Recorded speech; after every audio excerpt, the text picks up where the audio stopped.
even the writers are kind of frustrated that the fans have like gravitated so much to Daemon. That's not what our intention was. Like, you're not supposed to like him this much. It's like, well, I'm sorry, I do. Hey everybody, welcome to Cinema A to B, a movie podcast where Ben and I like to talk about movies. My name is Alec, this is Ben. Today we get to talk about the 2022 series House of the Dragon. So this is a Game of Thrones prequel if you don't know, so we're talking about the full season, not just one episode or anything like that. With that, Ben, I know you have watched it sooner rather than me, so if you want to start off, what's your thoughts? Well, yeah, I mean, my apologies because I took a mid-season hiatus on this.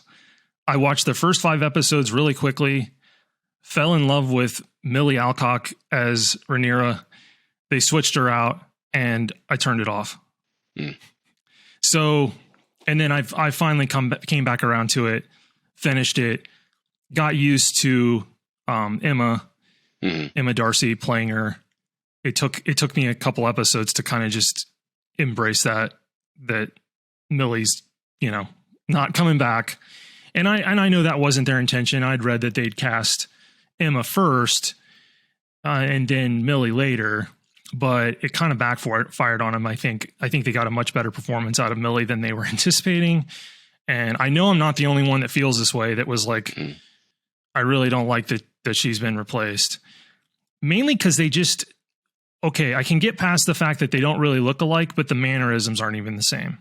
Mm-hmm. And versus the other two with Olivia Cook, not only do they look strikingly similar, they seem to be on a similar page as far as mannerisms and performance. It felt like the same person. Emma doesn't feel like the same person. It just doesn't. So I felt like that was a weakness of the show. But really strong season out of the gate. And before I give the floor back to you, this felt like a much stronger first season than even Game of Thrones had. Mm-hmm. Yeah. I would definitely say the opening sequence of Game of Thrones grabbed me a whole lot more. That when you're going out into the north or beyond the wall or whatever and stuff like that, and they're looking for the wildlings and things and finding those, that was much more kind of pull you in when things happen, when the White Walkers show up. Here, obviously, it's just the quick little like, this is what happened, and they picked him over her, and it wasn't as grabbing, but obviously they're playing a lot off of, you've already watched Game of Thrones. Like, you're not really coming into this, without having seen that. So I'm with you as well. I wasn't as a huge fan of the switch. I saw a little bit of imbalance between both of them, definitely more so with Emma. I think I tried to chalk that up in my acting brain of like, what has Rhaenyra seen in this intervening time. Obviously, as Millie goes through some very awkward situations in the first couple episodes and the few episodes near the end before they do the time jump. Like, how does that play into her where she is? Because she is definitely a lot more brutal and a lot more angry as Emma than she was previously. So, trying to think about that as the character aspect of it. So it was definitely interesting and definitely thought-provoking, but I think for the average viewer, it, like for you who's not kind of trying to think that backstory kind of stuff of the intervening years, because you're also thinking about character and the tone of the story, it's not as it's not as helpful. It's not much more jarring. I will say that this show is definitely slow. For this first season, it's still world building, even though we've already kind of have this world built, because obviously it's a couple hundred years before. But they didn't grab me, and they pulled a lot. It basically just felt like Game of Thrones again, in a lot of ways, of just political intrigue, sex, and this time with dragons, or with more dragons, or dragons earlier on. So, but I didn't dislike it. Like, I will say, we almost stopped probably halfway through, kind of the same thing. We just weren't feeling it. It wasn't until probably, I think, episode 7, we're like, okay, well, let's finish. Or 6 or 7, we were like, okay, it's picking back up again. Let's get back into it. Let's finish it. But they didn't really change the mold. It's basically just, it's a Game of Thrones spinoff. It's Game of Thrones again, just a couple hundred years earlier. similar situation. I think by episode 7, I was like, okay, I wasn't having to power through anymore. I was back kind of re-engaged with it and felt rewarded, frankly, for that. I mean, 8, 9, 10, those are really good episodes, you know, and I did find it refreshing. Light spoiler for somebody who's not watched it. There isn't the classic gigantic battle sequence really that's going to close out in episodes 9 or 10. That's not what they've decided to do. Kind of appreciated that. I was like, okay, we're going a little bit, we're still kind of staying micro here. Yeah. And keeping things smaller. That's not to say some shocking things don't occur, because they do in those final episodes leading out to the finale. But yeah, I mean, it's a very cohesive season 1, and you're right, it does move fairly slow, but compared to some of those seasons in Game of Thrones that really plotted, the story feels like it's advancing at a reasonable pace. And I'll compare it. Obviously, when we did the episode on Rings of Power, we made a few comparisons with Thrones, even though they're very different shows, but they were getting compared anyway. Constantly, yeah. And so we'll kind of flip that script here. They do move things along quicker and don't seem to waste episodes the way Rings of Power did. And if we're going to get into comparisons on the shows, like, I still think Rings of Power is a much better looking show than this. Yes. And I have the same complaints that I've had with seasons of Game of Thrones with House of the Dragon. There's a whole sequence on the beach, like in the evening, that you can tell was basically shot. It looked like it was shot day for night. That technique where they shoot during the day and then they punch the contrast, bring all the levels down. It's been done forever, right? But the problem is, this is some of the worst looking day for night I've ever seen in my life. And so it was a muddy picture again. Yeah. And I was just like, I guess I'm just going to have to deal with this for a little bit. Fortunately, most of the season didn't operate that way. And you didn't have the episode of in the last season of Game of Thrones where basically you couldn't see anything happening whatsoever. No, they didn't do that as much, but I was like, this is really bad day for night. Like, this is terrible. There's no contrast in the image, because the whole idea of cinematography is you're painting with light, and you're supposed to create separation from your foreground and your main subject and your background with the light. And now with color, black and white movies did this much better because they didn't have to worry about the color. They could just expose and create that contrast and that separation. And modern cinematography is kind of losing that. There's only a handful of cinematographers around still that seem to want to maintain distinction from being able to tell the main character in the image from, the beach.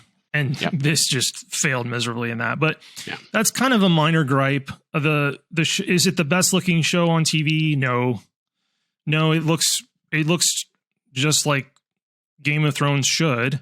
There's an established look. And I do think that helps the first season, right? We all know the language of Game of Thrones. And so, they're world building, but they don't have to do nearly as much heavy lifting to get, because obviously this is counting on you having seen most of Game of Thrones. You don't have to. You could go in fresh. I mean, the biggest thing I would say is, like, they definitely have to keep the look of it, because if you lose the look, you lose kind of all of that. So, like, I totally understood it, but we watched this literally right after we watched Rings of Power. And so we went from, like, this high fantasy, beautiful color, beautifully shot, like just a wealth of color pretty much everywhere, to just so muted. And, like, I could just tell that, like, part of me was just bored, like, not so much with, like, what was going on, but just bored with the shot selection and bored with how it looked. And just, like, again, it's just more of the same of this, again, this gritty, maybe possibly more realistic, world, fantasy world, where everything's muted colors or browns and grays and, some reds and other colors for those who are rich. But going from Rings of Power, where everything's just gorgeous and everything's beautiful, that this kind of was like, oh, okay, another episode of just muted. Yeah. I'll tell you, there's the only areas that you get full color saturation in Game of Thrones, or in this case, House of the Dragon, is blood and fire, which makes sense because that's what this, especially House of the Dragon, is blood and fire. Yep. But the rest of it is, you're right, it's really muted. Now, as far as so it looks the way it looks, right? That's fine. Yeah. Now, as far as the performances you get, hot damn, legit. So yeah. I mean, and frankly, the cast is so big that we can't possibly do everybody, like a breakdown on performance from everybody. But I want to ask you, like, give me your, like, say, top 3. Oh, so first off, I would say Viserys, that Patty. Yeah, Patty. So, like, I did not like his character. Like, but he played him so well where, like, I still felt empathy for him, or sympathy for the character, even though I was like, I just wish you would die. Like, just get out of the picture. Because well, like, so did he. He wished he would die too. Like, just get out of the picture because, like, you're waffling so much. And so, like, as a character, I didn't like him, but he played it so well to kind of pull those strings. Like, on one hand, I want you to die, but the other hand, no, like, I want you to make the right choices, and you kind of are getting there. So I'm rooting for you. But, like, he was definitely my favorite. I think really close was Matt Smith as Daemon. Because, like, when the guy entered the room, like, he owned his character. He knew what he was doing. And I've seen him in other things, and that's not him. It's not like he's just, that's who Matt Smith is. Like, he walked in, owned the character. And the only reason I kind of pointed out Viserys first was because, you know, I mean, like, everyone's kind of talking about Matt Smith in this regard and stuff like that. But, like, I was more of, Matt Smith is kind of also who that you kind of gravitate towards, even though he's like that typical, like, bad boy, but also you kind of behind him. Where Viserys is just he's the incompetent leader that we all know is worthless and needs to go. But yet he still drew me in. So that's kind of, but, like, yeah, I mean, those two. And then I got to say Eve Best is Rhaenys or whoever. Like, at first I was kind of like, didn't really care about them, but then she started acting and I was just like blown away by how she presented herself and commanding, and, like, a couple of the scenes where she was very, like, biting and, like, just was laying out on the line. I was like, holy cow, like, especially between her and her husband, those scenes. I mean, he's really good too. There wasn't actually a performance in here that I thought was terrible. Like, I didn't, like, there was never anyone that was like, oh, that was really really difficult. I mean, even Riz Fan, he was. I hated him. So absolutely. He's tremendous though. Like, yeah, it's so funny to go back and realize, okay, oh yeah, that's the kicker from The Replacements. Like,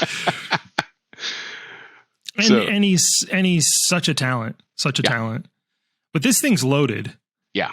I mean, absolutely, utterly loaded from both people we've seen before in kind of lesser roles. Obviously, going in, Matt Smith is probably the best known for the average viewer. And I think I read something that even the writers are kind of frustrated that the fans have, like, gravitated so much to Daemon. Because they're like, that's not what our intention was. Like, you're not supposed to like him this much. It's like, well, I'm sorry, I do. Because there's so many characters in this that are so disingenuous, right? With hiding their true intentions. And Daemon just walks around and is like, no, I don't care. This is who I am. Well, and in some ways he's despicable, but in other ways he seems to see things so much earlier than anybody else. Like, he sees through people so fast. Like, he reads you, he'll read the room in 5 seconds, be like, yeah, you have decent intentions, you're horrible, you know, and then he knows who to go after. And so, yeah, I can't, and because there just aren't that many, just like Game of Thrones, there's not many redeemable characters in this at all. And he shouldn't feel like one, but he kind of does because of his honesty.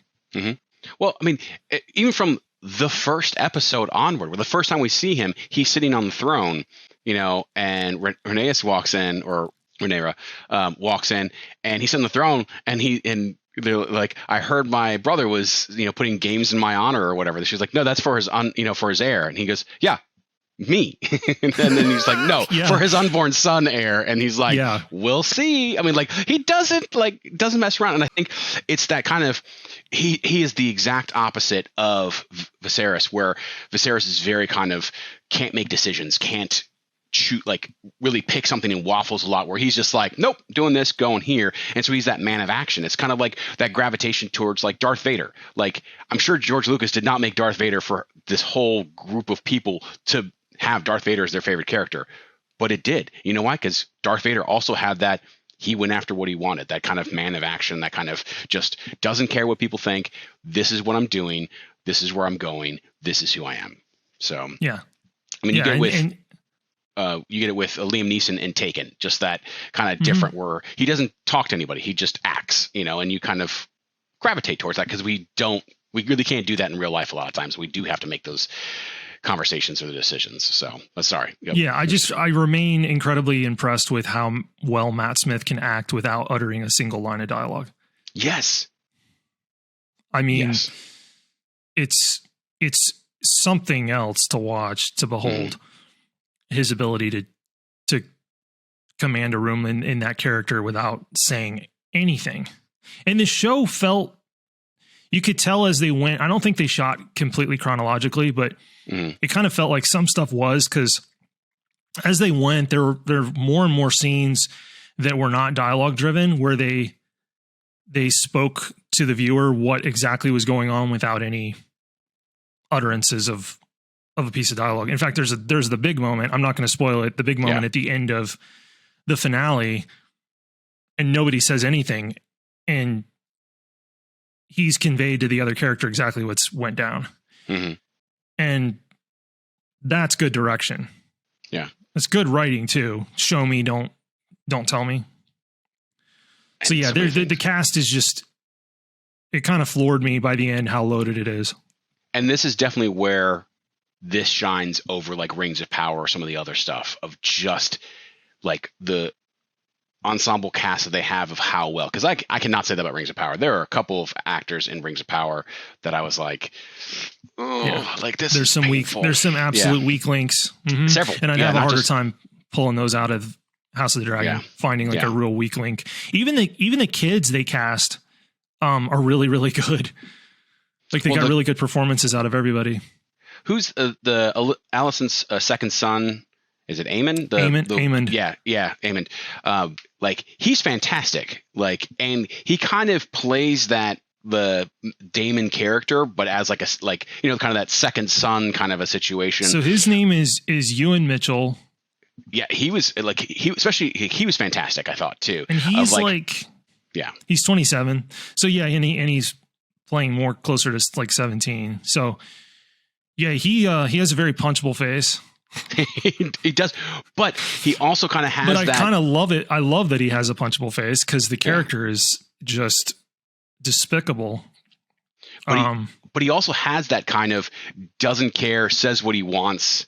Oh yeah, you know, kind of situation. He doesn't have the true confidence or the true kind of feeling of Matt Smith's Daemon, but it's like he's trying to mimic him. Like he's like, I want to be like that, and so so he plays it really well. I don't know if that's what he's going for, but that's what I got out of it, was like, I want to be like my Uncle Daemon, who just doesn't care about anything and just says what he wants, and that's what. Well, it makes sense too, right? Because he's the second born, just like Daemon. Yep. So they're mirror images of each other. Yeah. So it's very, very cool. I mean, and it's the typical first son is just, I'm going to be the heir, so I don't have to work hard. I'm just going to sit, drink, sleep around, and the second son's actually got to make a living in the world. So yeah, and that's what this show's about. Yeah, is utter dysfunction of family. Very utter dysfunction of family. It's those relationships, and miscommunication is like a huge theme in this show too. Most of the problems that arise in this show would be eliminated with like the smartphone. Like, give him a quick call. Yeah, like here's a text. Here's a text. Here's a phone call. Even a fax machine would would fix. Because they're sending these ravens off with these messages, and then maybe somebody doesn't make it to deliver the message. And yeah, it's just, there's so much of that dynamic in the show that's really cool, that frankly is what kind of ancient history is full of. I mean, you have wars started over basically miscommunication. So it's a cool dynamic. I appreciate it for that. And I'm excited to see where it's all kind of headed. I think we kind of know. Well, I'm also really excited because I know Martin has finished this series, these books that are in the time period before Game of Thrones. So like, which confuses me that we haven't finished his first series, but yet kind of these are done, or we know where this goes. It's where this guy's passion, it's wherever his passion gets directed is what he decides to finish up. And he just doesn't have the fire in his belly to finish the book of Game of Thrones. Like he just doesn't. He's just like, I gave my show notes to HBO. More or less similar things occur. He just clearly doesn't have. At first, I thought he was just lazy, right, or procrastinating, but no, because he's writing all this other material.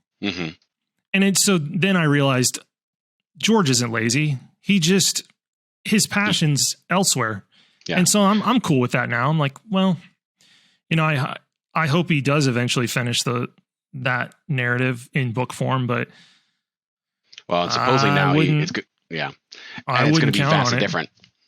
Yeah. It has to be. It'd have to be. Yeah, because everybody hates how season 8 ended. Now, I think a little tangent, but I feel like had it gone via like the book, like we had the book first, like he could have made that change and those things happen better. And so he would have been a lot more okay with it. I think it just felt way too rushed and just kind of juxtaposed of just like this is not real. And they just did it badly with Game of Thrones. Anyways, so I'm excited that we have all the books, and so we can kind of pull from them, and we have a set story. It's going to feel way more cohesive. The writers are not going to be in a bind to try to tie this thing up because the source material is intact. And that's the issue with Game of Thrones is they were, they had the author phone call away. They didn't really have the source material. And you could tell when the shift occurred where they just started to have to write episodes based on very loose notes. And that's when the show started to go off the rails. So yeah, this shouldn't have that same problem. And frankly, this show isn't going to run nearly as long as Game of Thrones did either. So, which I'm cool with, because then we get something else. I mean, he's working on some other thing about basically the life of a knight in this world. That's going to be cool. Yeah. That gets even more micro. So which is nice. Like kind of like we talked a little bit back with Andor. It's like let's take these worlds and let's nothing doesn't always have to be this huge country or worldwide spanning, galaxy spanning event. Let's get into the nitty gritty. Let's get into smaller stories that can still grip me and can have some of those overtones that we can talk about our own world and stuff like that or whatever. But like it doesn't need to be huge. It can be small and still be gripping. So I think I'm excited. Which is kind of counterintuitive, right? Yeah. You would think that, to please the viewer, the next thing just needs to be bigger, badder, better, right? And that is the mentality that most of the time TV show and movies fall into is, we've got to make it bigger. The battles have got to be bigger. We've got to have more characters. We got to go to more planets. It's kind of counterintuitive, but the reality is if you go small, if you've done the world kind of big to begin with, if you go smaller, the viewer will kind of reward you because it feels fresh. And then we get to do more character exploration. Right. And you can have those smaller stories or those links to like what really happened in history here, or things like we talked about again in Andor with, you could drop it in any authoritarian world and kind of would fit. You can tell those kind of stories without having to figure out why aren't the main characters doing this, or what, it's kind of like the Marvel stuff. Each movie in the Marvel Cinematic Universe, it's why aren't the Avengers showing up? Why aren't X, Y, and Z showing up when this is a world ending event, but only so and so is showing up? Like you would think it's not like it takes seconds. It takes millions of hours to get there. I mean, these people go into space. They could be around the planet in a couple minutes and be like, oh, well, I'm here to help. Yeah. Anyways, so diatribe of frustrations with how grandiose MCU films have been. And I mean, you can see it. Like, you can see, like, if you keep going bigger, you don't get as rewarded. I mean, like, I can tell you this entire, since, Endgame, I haven't seen an MCU film in the theater. I basically just wait till it comes to Disney Plus or on Blu-ray, because I'm like, it doesn't draw me like how it was. Yeah, but that's a truly exhausted franchise, for the lack of a better word. Yeah. That lemon has been squeezed, and there's really nothing. They'd like to make us think that there's something left, but there's not. Fortunately for Game of Thrones, that's not really the case, right? I mean, you had 8 seasons of the initial story and book, and then now you've got this prequel that's doing very well, and the fan base is energized and reinvigorated. And you're going to get a couple other more, smaller spinoffs and such, and then you kind of got the Jon Snow thing at the end as well. So I think they've got, I don't know how many more years, maybe 5 to 7 year window where we're going to, before it's kind of going to feel exhausted.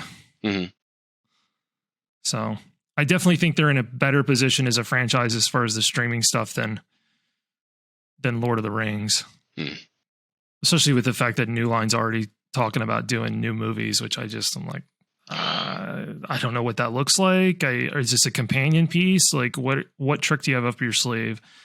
And how are you going to make it better than what we already have? Like, I'm sorry, it's going to be difficult. Yeah. So that's what frustrates me, right? Is these properties that they have one good thing, and then the studios get a hold of it and just basically ruin it by overextending the property past what it has as far as story. Because it's a safe bet, right? Oh, we can put half effort in and people still turn out because it's got the name on it. So, but historically it backfires every single time. I mean, talk about how, like, going up until like season 7 of Game of Thrones, it was the greatest show ever, right? And then it just slowly, they went too long. I mean, and The Office did it, Friends did it, where they're just one too many seasons. I mean, The Matrix, the original The Matrix was an amazing film. And if we didn't have the other 3, we would still be talking about how revolutionary and how amazing it was. But they made the other 3, and that, kind of soured us on the first one, because it was great, but 75% of the Matrix series is at best.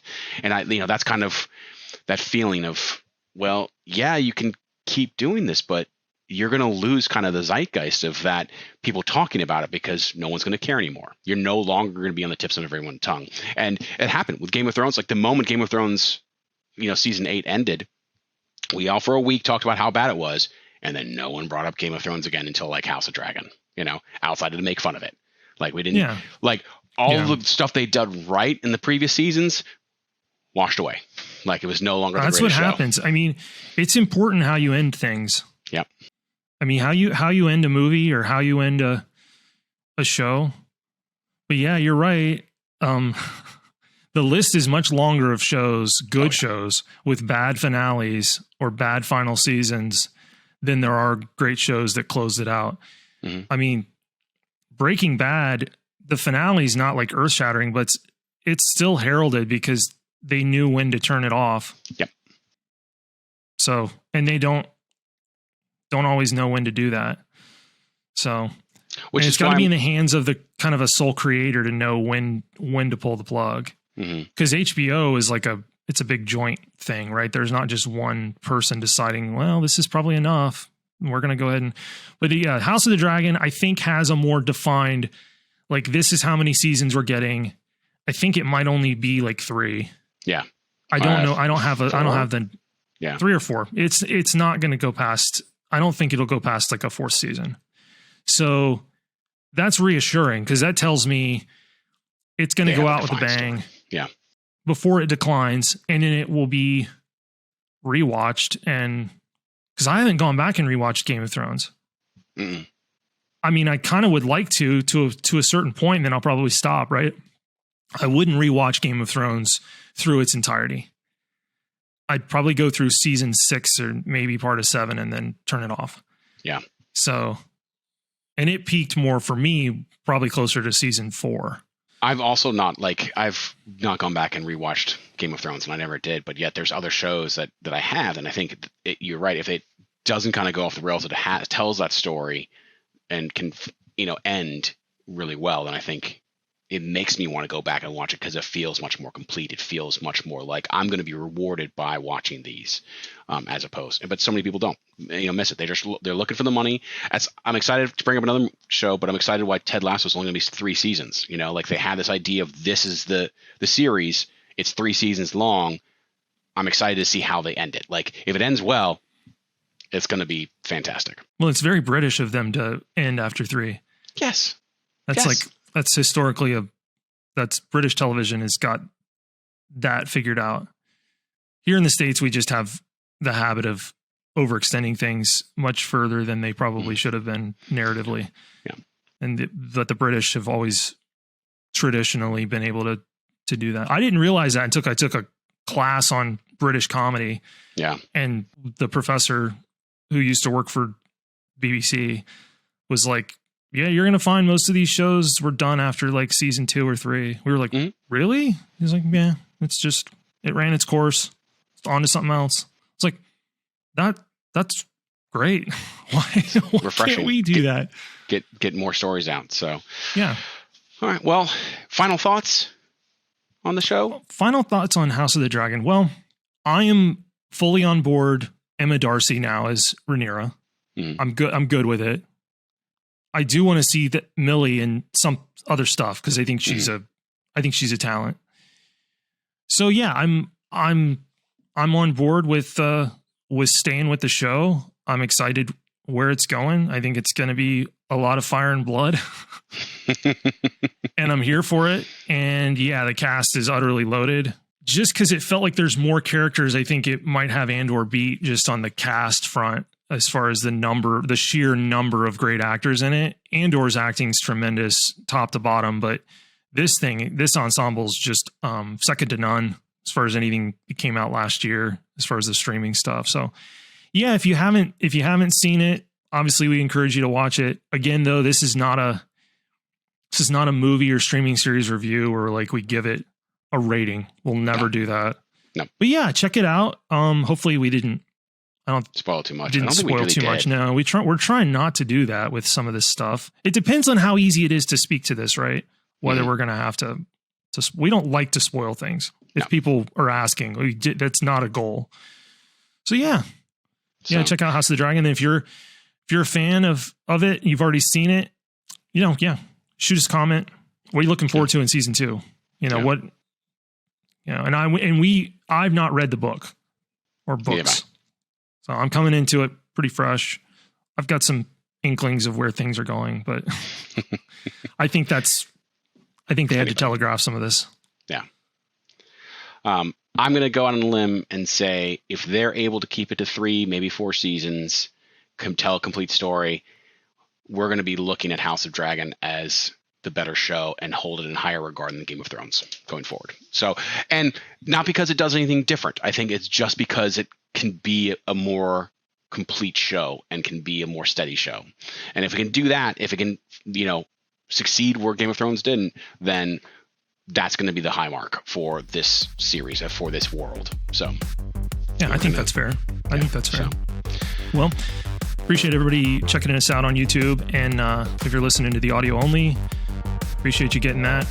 And we just love talking about this stuff. And we hope you are having the same kind of conversations with your family and friends, because it's not quite as fun as watching, but talking about it's pretty fun. I mean, that's why we do this. Yep. And why we've been doing it for so long. Another good show from last year. We got several good ones. Like, subscribe, leave us a comment. Please hit the subscribe button and the bell. Yeah. No, just do it. Don't listen don't think to Alec. About it. Don't think about it. Just do it. Just hit the subscribe button, hit the bell, and we appreciate you. Thanks, everybody.